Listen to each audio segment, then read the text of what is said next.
Hello students, I am can Sharma. Students, बहुत से students को मैंने देखा है कि वो कैलकुलेशन में मोस्टली मिस्टेक करते हैं। और मिस्टेक उन पे कहाँ होती है? क्योंकि उन्हें ये पता नहीं होता है कि कहाँ कहाँ पे कौन कौन से रूल्स का यूज किया जाता है। स्टूडेंट्स, मैं आज आपको बताने वाला हूँ कि ऑपरेशन ऑफ इंटीजर्स। इंटीजर्स के ऑपरेशन क्या होते हैं, इंटीजर्स को प्लस माइनस मल्टीप्लाई डिवाइड किस तरीके से करते हैं और उनकी क्या प्रॉपर्टी होती है। तो स्टूडेंट्स, यहाँ पे देखिए, सबसे पहले मैं ये बताना चाहूंगा कि इंटीजर्स होते क्या है। इससे पहले वाले वीडियो मैंने बताया हुआ कि इंटीजर्स क्या होते हैं। Integers negative numbers, positive number और जीरो, इन तीनों को मिलाकर के हम इंटीजर्स कहते हैं। और इंटीजर्स को हम डिनोट किससे करेंगे? जेड से डिनोट करते हैं। यानी जेड अगर कहीं पे भी लिखा हुआ है, इसका मतलब यह है कि वो जो है माइनस वाले नंबर्स भी है, पॉजिटिव नंबर्स भी है और जीरो भी है, यानी होल नंबर्स भी है। इसका मतलब क्या है कि इंटीजर्स यानी all integers belongs to Z, यानी जितने भी इंटीजर्स होते हैं वो जेड में बिलोंग करते हैं या जेड से हम डिनोट करते हैं। स्टूडेंट्स, मैंने ये बताया कि इसमें प्रॉपर्टी क्या होती है, तो मैं यहां पे आपको बताने वाला हूं कि प्रॉपर्टी ऑफ नेम क्या है। क्लोजर प्रॉपर्टी होती है, कम्यूटेटिव प्रॉपर्टी, एसोसिएटिव और डिस्ट्रीब्यूटिव प्रॉपर्टी। स्टूडेंट्स, कभी बच्चे क्या करते हैं कि उन्हें ये नहीं पता होता कि कम्यूटेटिव प्रॉपर्टी कब लगती है, एसोसिएटिव कब लगती है और डिस्ट्रीब्यूटिव कब लगती है और उसको हम कैसे कैलकुलेट करते हैं। तो यहां पर मैं आपको यह बताने वाला हूं कि क्लोजर प्रॉपर्टी होती है वो क्या होती है। देखिए, मैं बाकायदा प्रूव करके आपको बताऊंगा कि क्लोजर प्रॉपर्टी क्या होती है और कैसे इसको यूज करते हैं और क्या ये इसके तरीके के यानी इसको वेरीफाई करती है कि नहीं करती है। तो स्टूडेंट्स देखिए, पहले मैं बता रहा हूं क्लोजर प्रॉपर्टी। जब हम इसको ऐड करेंगे यानी एडिशन में इसकी प्रॉपर्टी क्या है? एडिशन में इसकी प्रॉपर्टी है कि A plus B belongs to Z. यानी मैं कहूं कि अगर कोई ए बी सी, यहां पर मैंने लिखा है कि a b c are integers, यानी ए बी सी अगर इंटीजर्स हो तो जेड इक्वल टू होता है -3, यानी पहले नंबर ले लें, कोई भी नंबर ले सकते हैं लेकिन माइनस वाले नंबर ले लें, -3, -2, -1, 0, 1, 2, 3 एंड सो ऑन। इनको हम जेड से डिनोट करते हैं। मैं ये बताना चाहता हूं कि A plus B belongs to Z कैसे होता है। अगर मैं कोई दो नंबर ले लूं, मान लो मैं ले लूं 3 और +5 इज इक्वल टू 8। हमें ये पता है कि 8 क्या है? हमारा नेचुरल नंबर है। इसका मतलब क्या है कि ये जो है 8 बिलोंग्स टू जेड होगा, यानी 8 जेड में बिलोंग होगी कि नहीं होगी। यानी मतलब कहने का है कि इसको हम जेड से दिखा सकते हैं कि नहीं दिखा सकते हैं? बिल्कुल दिखा सकते हैं। अगर मैं माइनस लेकर के चलूं, जैसे मैं कहूं कि 3 - 5 है, तो क्या बना आएगा? ये -2 आएगा। और मैं कह सकता हूं कि which is belong to Z, यानी 3 - 5 ले रहे हैं। यानी सब्ट्रैक्शन में क्या होता है कि पहले नंबर अगर आप ए की जगह पे 3 ले लें और बी की जगह पे 5 ले लें और इन दोनों को अगर हम माइनस कर दें तो क्या होगा? यानी 3 - 5 हो जाएगा। और जब 3 - 5 हो जाएगा तो इक्वल टू 2 आएगा, -2 आएगा। और जो -2 होता है बिलोंग इन जेड, यानी बिलोंग्स टू जेड, यानी जेड में बिलोंग करता है, यानी जेड में भी -2 है, यहाँ पे देखिए, है ना। तो इसी तरीके से अगर मैं मल्टीप्लाई ले लूं, अगर इन्हीं नंबर्स को ले लूं कि 3 इंटू -5 ले लूं तो क्या आएगा? यानी -15 आएगा। इसका मतलब क्या है कि ये भी नेगेटिव नंबर है और negative numbers all negative numbers से बिलोंग्स टू जेड। इसका मतलब क्या है कि हमारे पास a plus B belongs to Z, it is clear, and a minus b also belong in Z, it is also clear, and a into b belongs to Z, यानी a into b, यानी a की जगह 3 और b की जगह -5 है, तो अगर हम इन दोनों को मल्टीप्लाई करें तो -15 is also belongs to Z. इसका मतलब आगे जो तीसरी वो है डिवीजन है, अगर मैं इसको कहूं कि अगर 3 डिवाइडेड बाय 5 ले लूं, सॉरी -5 ले लूं, यहाँ पे -5 ले लूं तो क्या आएगा? देखिए, तो ये हो जाएगा 3/-5, या हम कह सकते हैं कि -3/5 होगा। अब स्टूडेंट्स, यहाँ पे देखने वाली बात यह है कि ये हमारा फ्रैक्शन नंबर है, और अगर ये फ्रैक्शन नंबर है तो हमें ये पता है कि यहाँ फ्रैक्शन नंबर कोई भी नहीं है। यानी जो फ्रैक्शन नंबर होता है वो तो हमें पता है कि वो इंटीजर होता है, वो सॉरी इंटीजर नहीं होता है, लेकिन जो विदाउट फ्रैक्शनल होता है, नेचुरल होल नंबर और ये नेगेटिव नंबर्स होते हैं, वही जेड में बिलोंग करते हैं, तो वही इंटीजर्स कहलाते हैं। लेकिन ये माइनस का 3/5 it does not belongs to Z, यानी does not belong to Z. यही स्टूडेंट्स मैंने यहां बताया कि a divided b does not belongs to Z. इसका मतलब क्या हुआ कि ए और बी, जिस तरीके से मैंने बताया है कि अगर ए की जगह 3 ले लूं और बी की जगह -5 ले लूं, तो अगर हम इसका डिवाइड कर दें तो हमें हमारे पास क्या आएगा, माइनस का 3/5 आएगा। और माइनस का 3/5 फ्रैक्शन नंबर होता है, और फ्रैक्शन नंबर हमें पता है कि नॉन इंटीजर्स होते हैं। स्टूडेंट्स यहाँ पे देखिए दूसरी प्रॉपर्टी है हमारी कम्यूटेटिव प्रॉपर्टी, जिसको हम बोलते हैं। कम्यूटेटिव प्रॉपर्टी में क्या करते हैं, a plus B equal to B plus A होता है। इसमें a minus B is not b minus A. इसी तरीके से a into B is equal to B into A, but a divided b is not equal to b divided by a। Students ये हमारी commutative property है। अगर मैं इसका कोई एग्जांपल ले लूं, अगर मैं 2 और 3 ले लूं, अगर मैं कहूं कि a इक्वल टू 2 है और b इक्वल टू 3 है, तो देखिए क्या होता है। अगर मैं a प्लस बी और b प्लस ए लेना चाहता हूं, अगर मैं कहूं कि a plus B equal to B plus A, तो हमें पता है कि यहाँ पे अगर मैं a की जगह पे 2 लिख दूं, 2 प्लस 3 इक्वल टू b, यानी 3 प्लस 2, तो 2 और 3 5 इक्वल टू 3 to 5।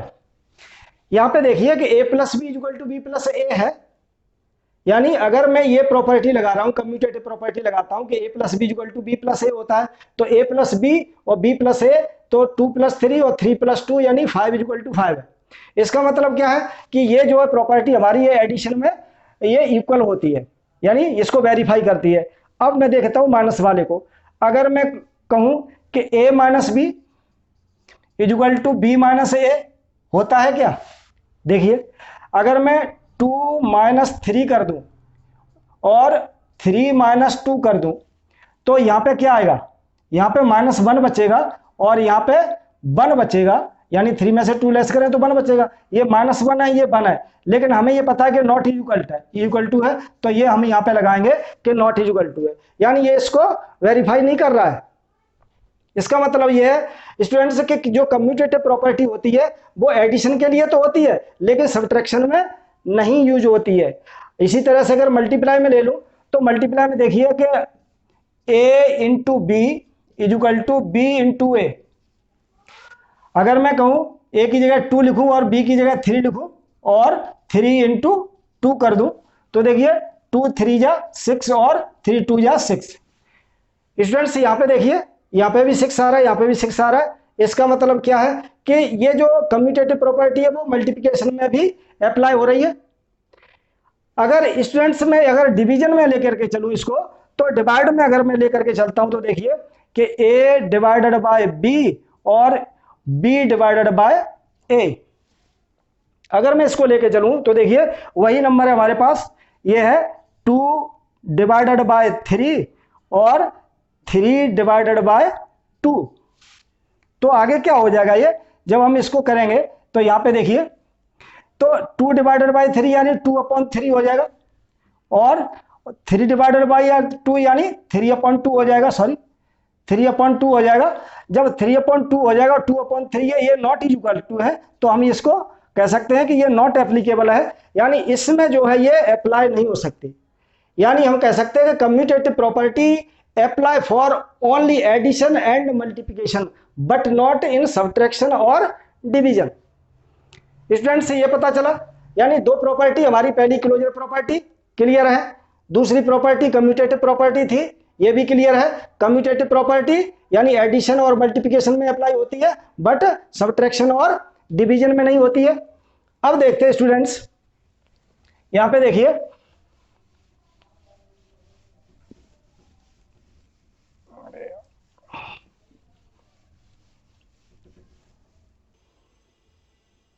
स्टूडेंट तीसरी प्रॉपर्टी हमारी आती है एसोसिएटिव प्रॉपर्टी। एसोसिएटिव प्रॉपर्टी भी एडिशन में देखिए a प्लस बी प्लस सी और a प्लस बी प्लस सी, इसमें भी इक्वल है, यानी ये भी एप्लीकेबल है इसमें। और इसमें क्या है, a माइनस सब्ट्रैक्शन में a minus B minus C और not equal to a minus B minus C, इसमें नहीं है। इसी तरीके से इसमें कहेंगे हम A into B into C, यानी मल्टीप्लिकेशन में is equal to A into B into C. इसका मतलब ये है कि इसमें अप्लाई कर सकते हैं हम इसमें। लेकिन A divided B divided by C is not equal to A divided B divided by C. अगर मैं इसका कोई भी एक एग्जांपल ले लूं तो देखिए, अगर मैं 3 नंबर ले लूं, यानी 2 ले लूं, 3 ले लूं और 5 ले लूं, ए इक्वल टू 2 ले लूं, ए इक्वल टू 2 और बी इक्वल टू 3 और सी इक्वल टू 5 ले लूं, तो देखिए हम क्या कर सकते हैं। तो हमें पता है कि A plus B plus C is equal to A plus B और प्लस सी। यहां पे देखिए हम क्या करेंगे कि अगर हमने ए की जगह 2 लिया है तो यहां पे भी 2 लिखेंगे, 2 प्लस बी की जगह 3 है तो 3 प्लस और सी की जगह 5 है तो ये 5 है। आगे इसको देखते हैं। अगर मैं कहूं कि 2 प्लस 3 को ब्रैकेट में ले लूं और प्लस 5 को ऐड करें इसमें तो क्या होगा, तो देखिए 2 प्लस 5 और 3 8 हो जाएगा और यहाँ पे भी 2 3 5 हो जाएगा और प्लस 5 हो जाएगा। इसका मतलब है कि ये 8 प्लस 2 यानी 10 is equal to 10।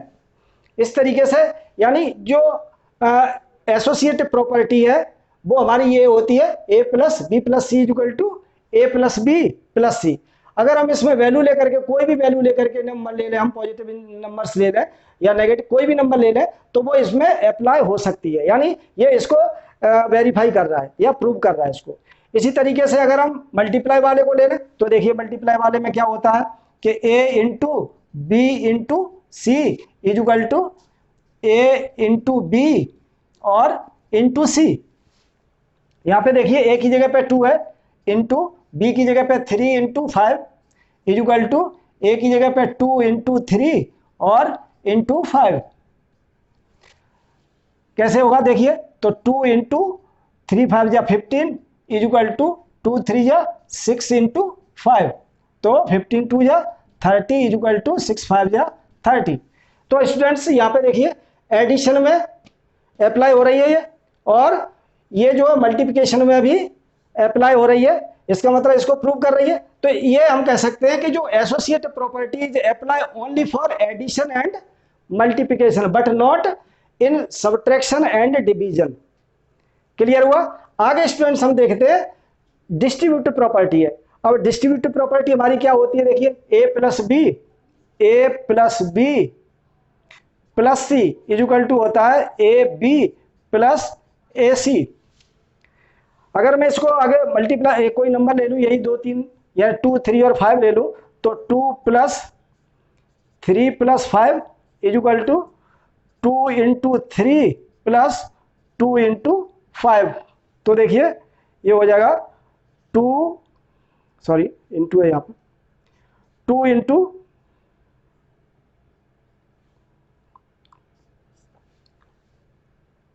A into है ना, तो 2 इंटू हो जाएगा। तो यहाँ पे है 2 इंटू 3 प्लस 5 यानी 8 हो जाएगा इज इक्वल टू 2 3 जा 6 प्लस 2 5 जा 10 और 8 2 जा 16 होता है और 6 और 10 16 होता है। तो इसका मतलब क्या है कि जो डिस्ट्रीब्यूटिव प्रॉपर्टी है यानी ए इंटू क्या प्रॉपर्टी होती है, पहले हमें सबसे पहले इन प्रॉपर्टी को अच्छी तरह देखना पड़ेगा कि प्रॉपर्टी क्या होती है और उसको हम कैसे अप्लाई करते हैं। तो यहाँ मैंने बताया कि A into B plus C equal to होता है ए बी प्लस ए सी। इसी तरीके से अगर सब्ट्रैक्शन में लेकर के चलूँ तो A into B minus C equal to होता है ए बी माइनस ए सी। अगर मैं इसको भी प्रूव करूं तो देखिए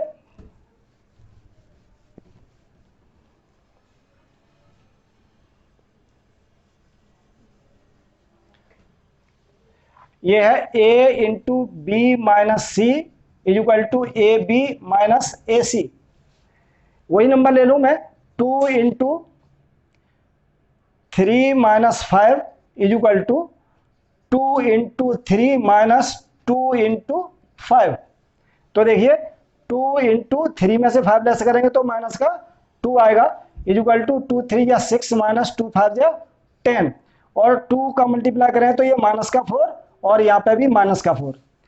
इस तरीके से स्टूडेंट्स हमें ये पता है कि जो हमारी डिस्ट्रीब्यूटिव प्रॉपर्टी होती है वो क्या क्या होती है, एडिशन में क्या होती है, ये A into B plus C equal to A B plus A C. इसी तरीके से सब्ट्रैक्शन में क्या होती है, A into B minus C equal to A B minus A C. तो मैंने यहाँ पे ये दोनों प्रूव करके दिखा दिए कि एडिशन में जो होती है वो भी ए अप्लाई होती है और सब्ट्रैक्शन में भी अप्लाई होती है, लेकिन जो मल्टीप्लिकेशन में और डिवीजन में ये जो प्रॉपर्टी है, जो डिस्ट्रीब्यूटिव प्रॉपर्टी है, ये नॉट एप्लीकेबल है। इस तरीके से स्टूडेंट्स हमें ये क्लियर हो जाता है कि जो इंटीजर्स का प्लस माइनस मल्टीप्लाई जो होता है या इनमें कौन कौन सी प्रॉपर्टी लगती है, वो हम इस तरीके से प्रॉपर्टी लगा करके उनको क्वेश्चन को कैलकुलेट कर सकते हैं, यानी सॉल्व कर सकते हैं। और इसके अलावा एक चीज और मैं बताना चाहूंगा कि जो इंटीजर्स का जो मल्टीप्लाई होता है वो क्या होता है। थोड़ी देर के लिए देखिए, मल्टीप्लाई कैसे करते हैं कि अगर मैं कहूं कि minus into minus is equal two plus होता है। अगर कोई दो नंबर है और अगर दो नंबर दोनों माइनस के आपस में मल्टीप्लाई होते हैं तो उनका आंसर जो है प्लस में आएगा। इसी तरीके से अगर मैं कहूं कि प्लस इंटू प्लस, यानी दोनों नंबर प्लस के हों और उनको मल्टीप्लाई कर रहे हैं तो भी आंसर प्लस में आएगा। अगर मैं एक जो नंबर माइनस का ले लूं इंटू दूसरा प्लस का ले लूं तो उसका आंसर माइनस में आएगा, और अगर पहला प्लस का ले लूं और दूसरा माइनस का ले लूं तो तब भी आंसर माइनस में आएगा। इस तरीके से इनको हम मल्टीप्लाई करते हैं। कैसे करेंगे, यानी कोई भी दो सेम साइन होते हैं, सेम साइन यानी दोनों माइनस के हुए तो आंसर प्लस में आएगा, और दोनों प्लस के होंगे तो भी आंसर प्लस में आएगा। लेकिन अगर एक माइनस का है दूसरा प्लस का है तो आंसर उसका माइनस में आएगा, और अगर एक प्लस का है दूसरा माइनस है तो भी आंसर माइनस में आएगा। इस तरीके से इनको हम मल्टीप्लाई करते हैं। अगर दो इंटीजर्स हैं, अगर दो इंटीजर दोनों माइनस के हो गए तो क्या होगा, दोनों प्लस के होंगे तो क्या साइन आएगा। एक चीज और बताना चाहूंगा कि अगर माइनस का मल्टीप्लाई यानी इवन टाइम होता है, इवन टाइम होता है तो हम कह सकते हैं कि वो प्लस में होगा, और अगर माइनस का मल्टीप्लाई ऑड टाइम होता है, ऑड टाइम होता है तो ये हमेशा माइनस में आता है। यानी अगर मैं इवन टाइम की बात करूं तो 2 टाइम्स 4 टाइम्स 6 टाइम्स अगर माइनस का मल्टीप्लाई करते हैं तो आंसर प्लस में आएगा, और माइनस वाले नंबर को अगर हम ऑड टाइम्स मल्टीप्लाई करेंगे यानी 3 टाइम्स और 5 टाइम्स 7 टाइम्स करेंगे तो उनका आंसर हमेशा माइनस में आएगा। इस तरीके से स्टूडेंट्स ये क्लियर होना चाहिए आपको कि हम इनका मल्टीप्लाई कैसे करते हैं और इनको कैलकुलेशन कैसे कर सकते हैं। इन रूल्स को फॉलो करिए, और मैं ये कह सकता हूं कि इस तरीके से अगर आप चलेंगे तो बहुत अच्छा कर पाएंगे और कैलकुलेशन आपकी स्ट्रांग हो जाएगी। Thank you.